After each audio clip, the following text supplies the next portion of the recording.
नमस्कार, मी सुशील कुलकर्णी. आपण पाहताय अॅनालायझर. संजय राऊतांनी एक मागणी केली आहे. देवेंद्र फडणवीसांना पत्र पाठवलंय.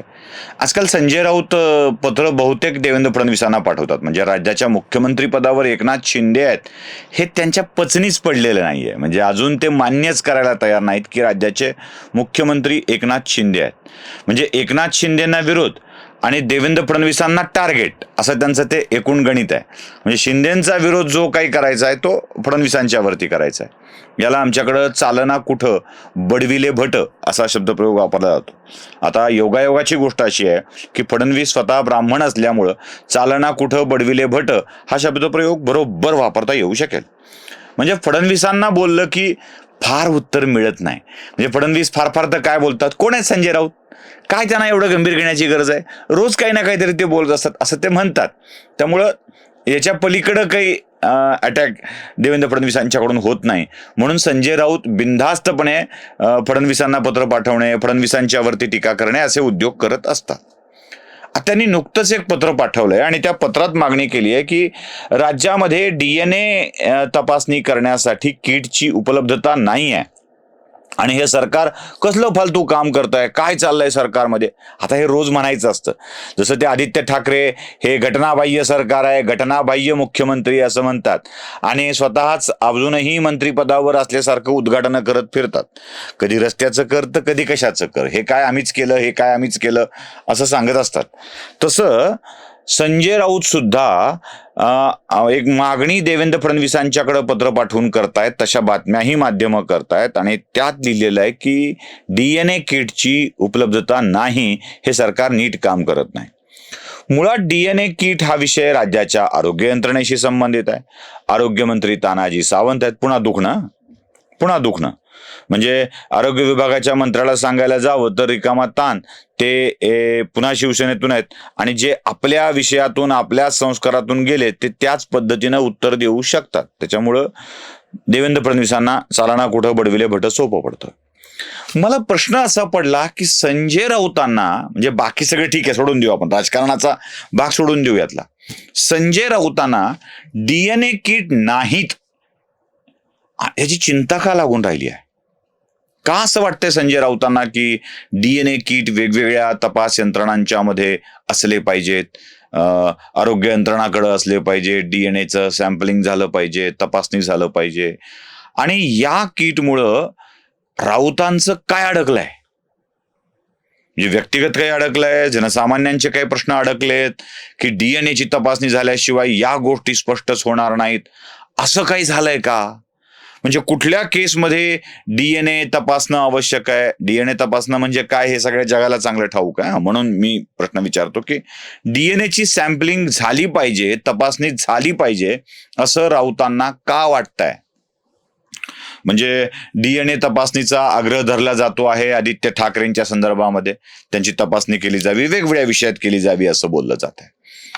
म्हणजे ती केस नाही का, ती कुठली एक अभिनेत्याची PA एक सहकारी वारल्याची, तिचा खून झालाय असा दावा आहे. या सगळ्या प्रकारामध्ये DNAची तपासणी व्हावी असं वाटतंय आणि ती होतच नाही असं राऊतांना सांगायचं का? म्हणजे राऊत याआधी ज्या वेळेला बोलले त्या वेळेला गेम झालाय ठाकरे परिवाराचाच, म्हणून सांगतोय. म्हणजे त्या रश्मी ठाकरेंच्या बंगल्याचा विषय काढला आणि रश्मी ठाकरेंच्या बंगल्याचा विषय वायकरांच्या सोबतचा समोर आला, त्याची चौकशी सुरू झाली, तिथे ठाकरेंनाच त्रास झाला. पुढे पाटणकरांच्या प्रॉपर्टीचा विषय प्रेसमध्ये काढला, पाटणकरांची प्रॉपर्टी सीज झाली, ठाकरेंचाच प्रॉब्लेम वाढला. ठाकरेंचा प्रॉब्लेम वाढणारे विधान आणि मागण्या संजय राऊत करत असतात. आता मला गरज नव्हती सांगण्याची, पण एक कथा सांगून ठेवतो. याआधी मी एकदा सांगितली आहे ती कथा. खरी की खोटी मला विचारत बसू नका. ते किती खरं असतं आणि किती काय असतं, DNAच्या सॅम्पलिंगची गरज अशा प्रसंगात असते का असा प्रश्न मला पडतो, म्हणून मी तुम्हाला ती कथा सांगतोय. बाकी फार काही नाही म्हणजे उगा आपलं काहीतरी समजून घेऊन बसू नका. मुंबईसारखं मोठं शहर आणि राजकारण्यांच्या जवळचा एक उद्योगपती म्हणण्यापेक्षा व्यापारी म्हणूया. उद्योगपती कसा उद्योग तरी करत असतो, व्यापारी उद्योग नसतो करत. दुसऱ्यांनी केलेल्या उद्योगातला उत्पादित माल आपण विकण्याचं नफा घेऊन काम व्यापारी करत असतो. त्यामुळे एक व्यापारी जो राजकारण्यांच्या जवळचा आहे. आता या व्यापाऱ्याची कथा खूप रंजक आहे. मग तुम्हाला त्याच्या DNA टेस्टची आवश्यकता आहे की नाही हे कळून जाईल. काय झालं, या व्यापाऱ्याला उगच वाटलं की आपण खुल्या प्रवर्गात जन्माला आलेलो आहोत, म्हणून आपण आरक्षित प्रवर्गात गेलं पाहिजे. आपण आरक्षित प्रवर्गात गेलं पाहिजे म्हणून त्यांनी काय केलं की आपण जात तर बदलू नाही शकत. मग जेव्हा जात बदलता येत नाही तेव्हा बाप बदलला पाहिजे हे त्याच्या लक्षात आलं. कारण आईची जात मुलाला मिळत नाही ना, आई बदलून जमत नाही. बाप बदलला पाहिजे हे त्याच्या लक्षात आलं. त्याला सापडलं गिमिक की बाप बदलला की जात बदलू शकते, म्हणून यानं बाप बदलायचं ठरवलं. मग मुंबईच्याच एका झोपडपट्टीतला दुर्लक्षित कामगार म्हणून, कामगारपेक्षा रोजंदारी कामगार म्हणून काम करणारा एक मागास प्रवर्गातला माणूस शोधला आणि आपला बाप सोडून त्याला बाप करायचं ठरवलं. म्हणजे दत्तक जायचं ठरवलं. बाप बदलणेच ना, दत्तक बनून जाणे म्हणजे दत्तक जायचं ठरवलं. आणि जसाच दत्तक जायचा विचार मनात आला तसा प्रश्न असा पडला की बाप बदलल्यावर नाव बदलेल, आडनाव बदलेल, मग काय करायचं? मग तर आपण उच्च कुळातली बायको मिळवू शकणार नाहीत. मग कुठंतरी असंच काहीतरी मिळवावं लागेल. काय आयडिया, काय केलं पाहिजे? मग या राजकारण्याच्या जवळच्या व्यापाऱ्यानं बाप बदलायचा घेतलेला निर्णय रद्द केला नाही. काय केलं असेल? दत्तक ज्याच्याकडे जायचंय त्या माणसाचं गॅझेटमध्ये नाव बदललं, राजपत्रात नाव बदललं. आणि कोणतं नाव दिलं असेल?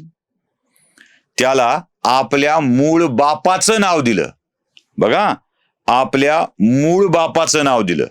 म्हणजे एक बेवडा रोजंदारी कामगार ज्याला काही एक समजत नाही, कळत नाही, दारूची सोय झाली, बस झाली, असा मुंबईतल्या झोपडपट्टीतला एक माणूस शोधला. त्याच्या गॅझेटमध्ये पहिल्यांदा नाव बदलून घेतलं. आपल्या जन्मदात्या पित्याचं नाव त्याला दिलं, कारण जन्मदाता पिता तोपर्यंत गेलेला होता, देवाघरी गेलेला होता. जन्मदात्या पित्याचं नाव त्याला दिलं आणि मग दत्तक विधान करून घेतलं. आता नाव बदललं तरी जात बदलत नाही, फक्त नाव बदललेलं असतं. नाव कायम राहतं, जात कायम राहते आणि नाव तेवढं बदलतं. आता या दत्तक पित्याचं नाव बदललं, त्याला आपल्या बापाचं नाव दिलं आणि दत्तक विधान पूर्ण करून घेतलं. म्हणजे जुन्या बापाचं नाव मिळालं, नव्या बापाची जात मिळाली. जुन्या बापाचं नाव, नव्या बापाची जात घेऊन हा माणूस पुढे काम करत राहिला. पुढे जेव्हा प्रॉपर्टीच्या विषयामध्ये आईसोबत संघर्ष झाला, म्हणजे बघा किती वाईट असतं. आईला प्रॉपर्टी मिळू नये म्हणून कोर्टात संघर्ष. जेव्हा आईसोबत वाद झाला तेव्हा हे दत्तक विधान आईनं कोर्टासमोर ठेवलं आणि कोर्टाला सांगितलं, हे तर माझं लेकरूच नाही, याचा बाप तर वेगळा आहे, फक्त नामच अधर्मी आहे. आता ती लढाई कोर्टात चालू आहे. ती लढाई कोर्टात चालू असल्यामुळं मला त्यावरती भाष्य करता येणार नाही. ज्याची केस चालू आहे तोही आता तुरुंगात आहे, हवा खातोय. भ्रष्टाचाराच्या प्रकरणामध्ये, वेगवेगळ्या भ्रष्टाचाराच्या प्रकरणामध्ये हवा खातोय. म्हणजे आता जन्मदाता बाप मेला, त्याचं नाव ज्या नव्या जात बदलण्यासाठी नव्या बापाला दिलं, तो बापही देवाघरी गेला. दत्तक दिल्यामुळं आई म्हणते हा माझं लेकरूच नाही. बायकोला नवरा बदलला तर काय फरक पडतो असा सल्ला देणारा माणूस, त्यामुळं बायको त्याच्यापासून दुरावली. घटस्फोटाचं प्रकरण अजून प्रलंबित आहे आणि आपल्या राजकारणी मालकाच्या सोबत भ्रष्टाचारामध्ये अडकून पडला, तुरुंगात गेला. आता या माणसाची DNA तपासणी केली पाहिजे का नाही? कदाचित अशाच लोकांच्या DNA तपासण्या रोखल्यामुळं, अडकल्यामुळं, मागणी केली की नाही मला माहित नाही कोणी, संजय राऊतांना दुःख तर झालेलं नसावं की या माणसाची DNA तपासणी होणं आवश्यक आहे आणि ती झाली नाही. आता या कथेतल्या माणसाचा आणि संजय राऊतांचा संबंध आहे की नाही हे मला माहित नाही. मी काही ते जोडत बसलेलो नाहीये, मला काही त्याचे संबंध जोडत बसायची हौस नाहीये. त्यामुळं अशा माणसांचे संबंध DNAतून उघड व्हावेत. कदाचित यासाठी संजय राऊतांना DNAची किट तात्काळ उपलब्ध करून देणं आवश्यक आहे का? आणखी एक कथा सांगितली जाते, खरी की खोटी विचारू नका. खरी की खोटी विचारू नका, कारण मी त्या खरी का खोटीचं उत्तर नाही देऊ शकणार. कथा अशी आहे की एक असतो बंगला, 5 मजली बंगला, ज्याच्याकडं महाराष्ट्रातले, राज्यातले, देशातले लोक त्या बंगल्यातल्या व्यक्तीकडं आदराने सन्मानाने पाहत असतात. असं समजलं त्या बंगल्याच्या वादातून की बंगल्यात राहणाऱ्या एका पुरुषानं दावा कोर्टासमोर असा केला की त्या बंगल्यातच राहणाऱ्या पत्नीला, त्याच्या पत्नीला झालेलं अपत्य हे त्याचं नाही.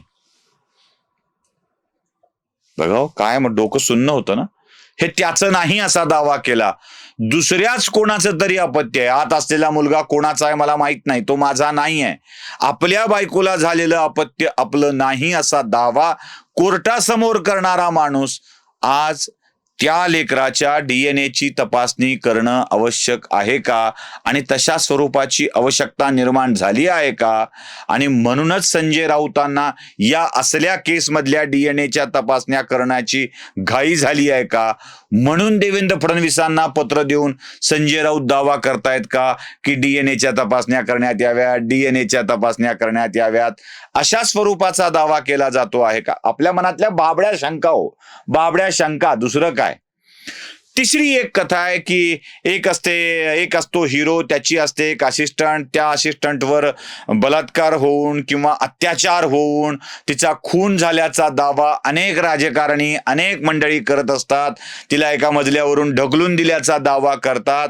या दाव्यामध्ये एका बंगल्यात राहणाऱ्या मोठ्या माणसाच्या, मोठ्या पोराचा इन्व्हॉल्व असल्याचा दावा केला जातो, आणि मग त्यावरून SIT स्थापन होते, आणि त्या SIT मध्ये पुन्हा DNA च्या संबंधित चौकशीचा, तपासणीचा विषय येतो.